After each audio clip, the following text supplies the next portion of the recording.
Hi, welcome to Sky Gazing. This is Gayatri Jayaraman, your host. This is season 2 of the Sky Gazing Uplifting Books podcast, where we read books that have to do with spiritual matters, well-being, self-care, mental health, and sort of take some inspiration from them. And I hope it will also inspire you to pick up these books and read them for yourself. The book that I'm recommending today is The Book of Buddha by Arundhati Subramaniam. It's an old book. It was published sometime in 2005 by Penguin India. And any of you who have taken a class on Buddhism already would know that all contemplation of the teachings of the Buddha essentially begin with the contemplation of his life. Some of the accounts that you may have already read may be historical, they may be dry, factual, they could be hagiographic, devotional. There are books that are based on fiction like Hermann Hesse's Siddhartha, which are more poetic. There's Hajime Nakamura's Gautama Buddha. There's Osamu Tezuka, who's done the graphic novel, and there are other versions, right? A narrative biography by Nikkyo Niwano, Indrani Kalupahana, The Way of Siddhartha. So each book that you may have already read contemplates the life of the Buddha in a different way. Those of you who've attended teachings will also find that every teacher begins by orally narrating the life of the Buddha. Why is this done? And why is it done so often? I mean, if you know the basic facts, do you really need to go through the life of the Buddha again? And the reason for this is yes, you do, and the reason why is because the Buddha firstly insisted that you don't accept something just because it's told to you, just because you have been given the impression that the Buddha is a great spiritual leader. You are not obliged to take what he says at face value. It is necessary to sit and contemplate the life of the Buddha because firstly you'll notice that everybody who narrates it to you narrates it in their own way, with their own interpretation, through the lens of their own mind. So every narration you listen to is going to give you something different from it. Every narration that you listen to equally is going to allow you to derive something else from it. You might find a line, a word, a sentence triggering a completely different idea or reflection in you. So therefore, it is highly recommended that you listen to as many versions as you can. And why is the contemplation of the life essential? Because the Buddha himself said that don't accept anything I said at face value. Don't accept ideologies, thoughts, ideas under the guise of religion, under the guise of dharma, just because it is there. You have to essentially be convinced that the Buddha is telling you something that you're willing to take on. For instance, one of the aspects that people always bring up is how could he leave his wife? How could he abandon his wife and child like that? Isn't that so cruel? And you have a right to ask that question because it would naturally occur to you, what kind of a man would do that? And therefore, it is necessary to go into these details again and again until you arrive at a version of the truth that works for you. And if you are not convinced, don't be convinced. Some of us have the ability to say, you know what, there are some aspects of his life I really don't like, but I like what he says. Some of us feel that I don't care what he says. The fact that he did that just makes me not like him, and that's fine. That is your path as a practitioner, and But what I would say for that is, don't accept only one version. Go through multiple versions, because you don't know, as these stories travel through time, through millennia, whether the version you've heard is actually the correct one. Which is what brings me to this book. I love the book of Buddha by Arundhati Subramaniam. It is beautifully written. She's a poet. She's a very literary writer. It's very concise, pithy, well researched in what it has to say. But what I find most important is, almost for every incident that she takes you through, she gives you multiple viewpoints of what the scriptural hand-me-down text might be saying, what another oral version might be saying, and what is a pragmatic possibility of what might have happened. So, for instance, let's go into what she says about the birth of this urge to seek in him. I'm now reading from the book. Siddhartha's silent leave-taking of his wife and son often reads like a cruel forsaking of two defenseless dependents. There is no easy way to rationalize this event, and yet this act of domestic treachery proved later to have spiritual repercussions of world significance. Besides, the life of the homeless Shramana was regarded as an honorable path in Siddhartha's time. To choose it was not an act of moral cowardice. There is also a poignancy in the account that suggests that it was by no means easy for the young husband and father to divest himself of these attachments. And so Siddhartha left his parental abode in the dead of night, riding his stallion and accompanied by the ever-faithful Channa. The east gate of the city, locked and guarded, is supposed to have opened miraculously for him, suggesting yet again the inevitability of this great act of renunciation. Siddhartha reached the river Anoma that night, where he cut off his hair and donned the robe of a Shramana. There are varied accounts of this great adventure. Some say he surrendered his expensive garments to a woodcutter. Others tell us that he cut off his hair with a sword till it was 2 fingers in length, which, it is believed, is how it remained for the rest of his days. Still others say that he sent back his locks to his family as a memento. He also entrusted his beloved horse and ornaments to Channa, who brought them back to Kapilavastu. According to one legend, Kantaka, his horse, died of a broken heart after his master's departure and was immediately reborn as a god. However, in another less sentimental version, supposedly told in the Buddha's own voice, his intention to adopt the homeless life was not concealed from his family, or at least not from his parents. Shuddhodana and Mahaprajapati did their best to restrain him, but Siddhartha remained obdurate. It is possible that his parents had persuaded him to remain in the household until the birth of a grandson. This could explain why the marriage remained childless for 13 years. Finally, on the birth of Rahula, Siddhartha's aspirations could be quelled no longer. When I was still a bodhisattva, the thought came to me, this household life, this place of impurity, is narrow. The Shramana life is the free, open air.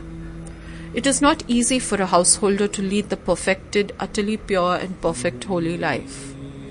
What if I were now to cut off my hair and beard, don yellow Shramana robes, and go forth from the household into homelessness? And I, being young, a youth with black hair in the prime of my youth, in the first stage of manhood, cut off my hair and beard, although my father and mother opposed this and wept with tearful faces, donned this yellow robe, and went forth from the household life into homelessness. Siddhartha spent the first week of his new life in a mango grove near the village of Anupiya before wending his way towards the great city of Vaishali. One of the most famous spiritual quests in history was now underway. So you can see the way she sort of brings you the oft cited version, and goes into other versions and possibilities and likelihoods. This is a very essential quality in the narrator of the life of any saint or any seer. Because one, it is non-hagiographic, which is very important. And the secondly, essentially with the life of the Buddha, to be true to the path of the practice, it is essential to strip away. It is essential to strip away others' adulations, their additions, their glorification, their devotion, however beautiful and however poignant and however essential it is. To be true to the Buddha is to inquire for yourself. And when you inquire for yourself, you must go into multiple versions. And you must question even those versions until you arrive at a version that seems to you the most likely possible thing that might have happened. Right? For instance, I was sitting in a teaching the other day, and the teacher again was narrating the life of the Buddha in his own words. And he said, do you really think that the Prince Siddhartha would not have been clued into princely politics, groups, cliques, people vying for his favor, flattery, gifts, corruption? That is the norm in any high office. Do you really think that he would have been so ignorant as to simply have never seen death and suffering around him? And it's such an important question, because we accept this version that he saw one person who was old, discovered old age, suffering death, and in a flash of an eye decided to run away from the palace in the middle of the night. Is that more likely, or is this more likely? That he saw it and was beginning to develop a distaste for it. And the point here is not to say what is this historically accurate version and what is its source. These contemplations are more about, especially if you're a practitioner and not a historian and not an academic, is what rings with more truth to me. Because the Buddha insisted on bhavanamaya panya, with wisdom that is experienced for yourself. And he offers his own life as the starting point, the basis for the practice of that wisdom. Therefore, it is essential to contemplate the life of the Buddha and to question it, and to only arrive at a version that works for you. And that is something that Arundhati does very beautifully. There is a point where she goes to his return. Let me read it to you.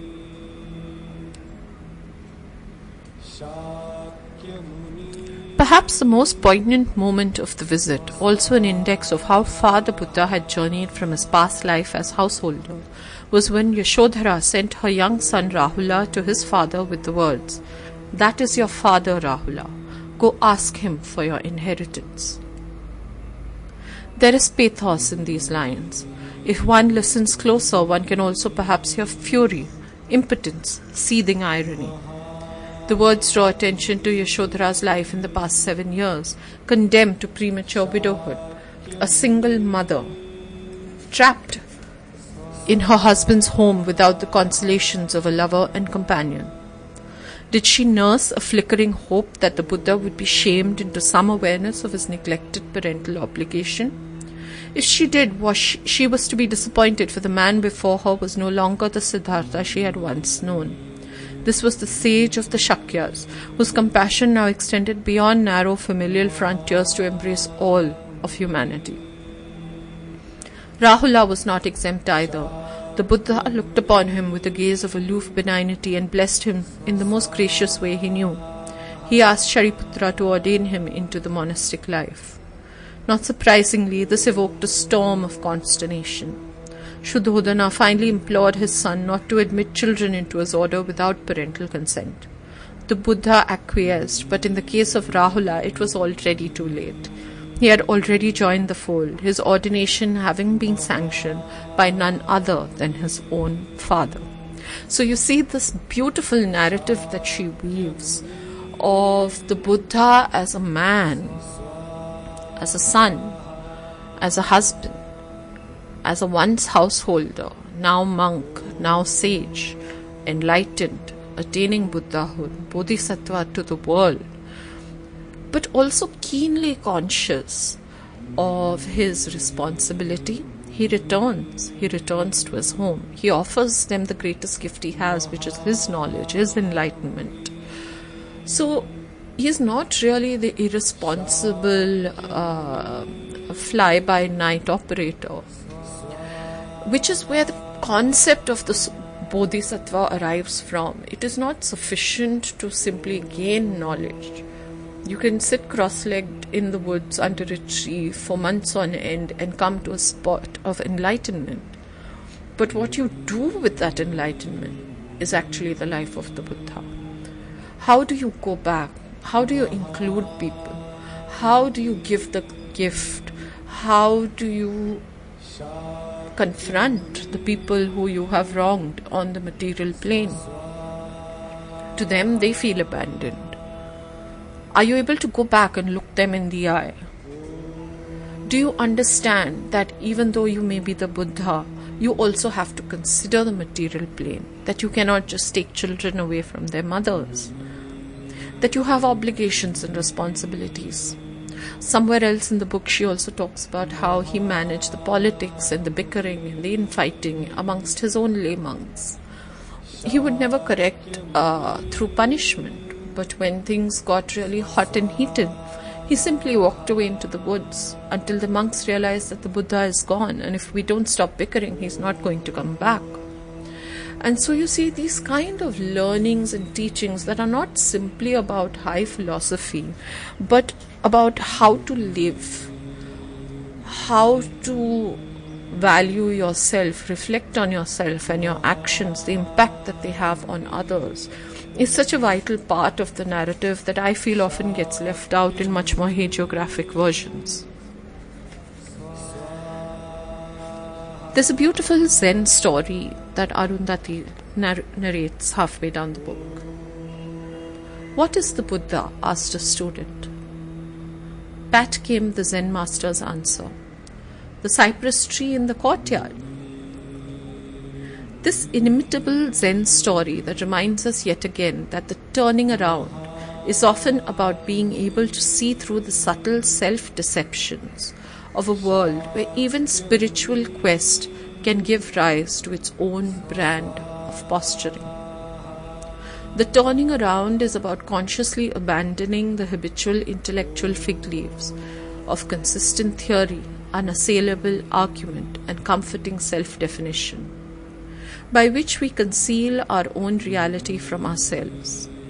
"Nothing is left to you at this moment," says the Zen master, "but to have a good laugh."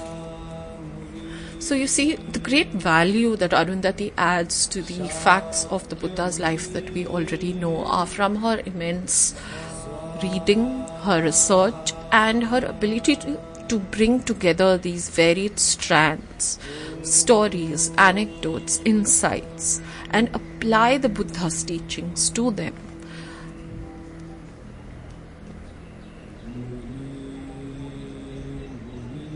The Eightfold Path, she says, is not a prophet's list of oracular commandments.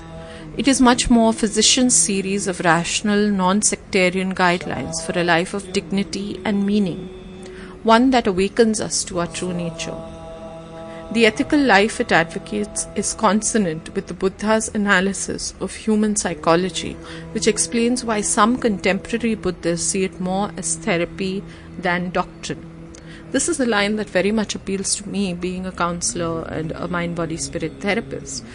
So you see, as you go through the book, you begin to find nuggets of information, even if you don't identify with all of the Buddha's life experiences.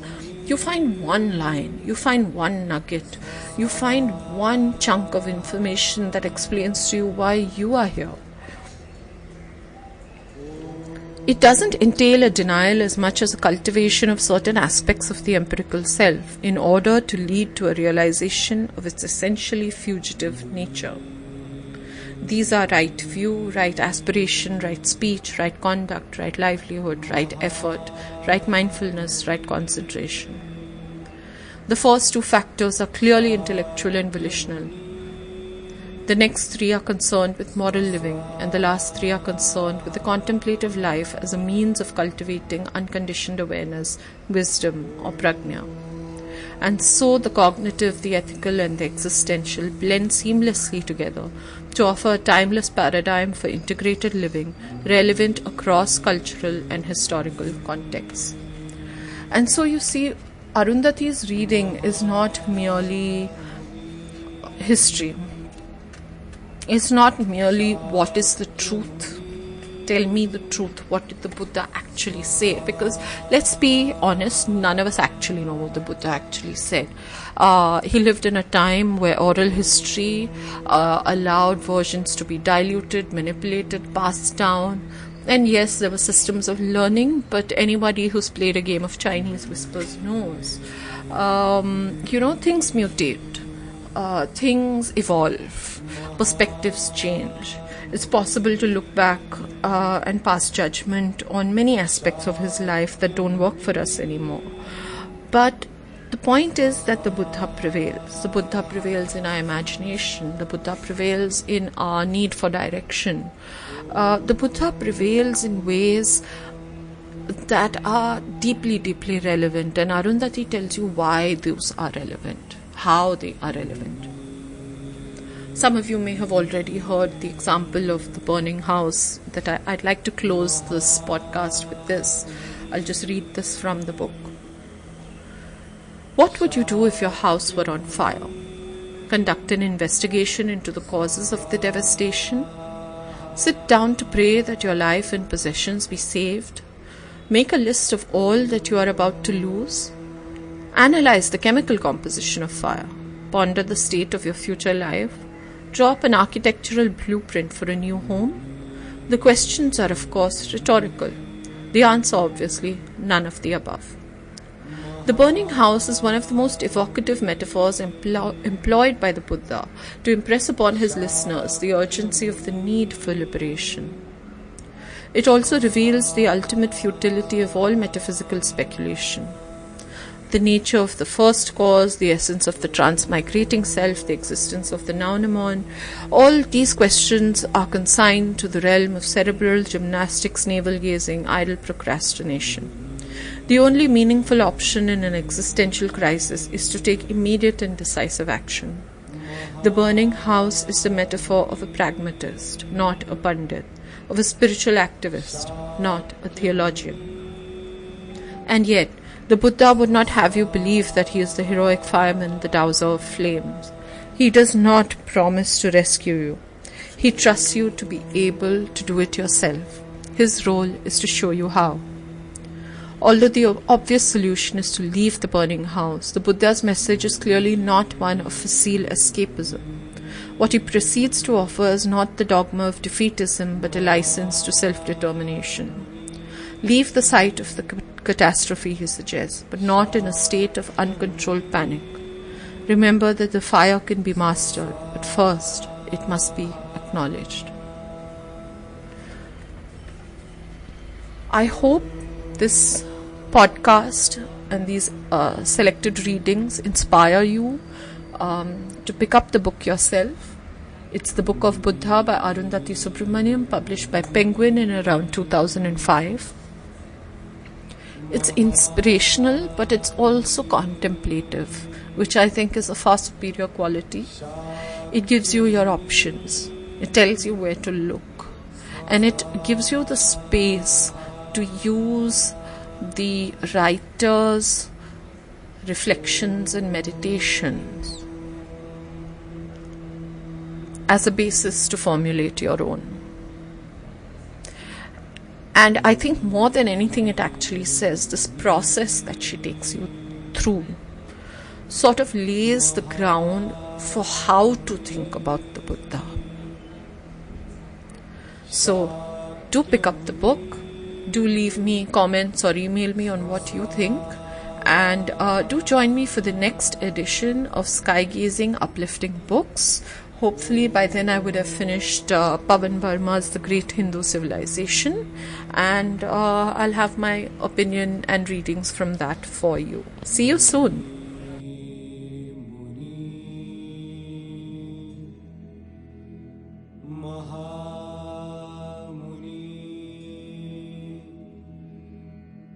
Shakyamuni Swa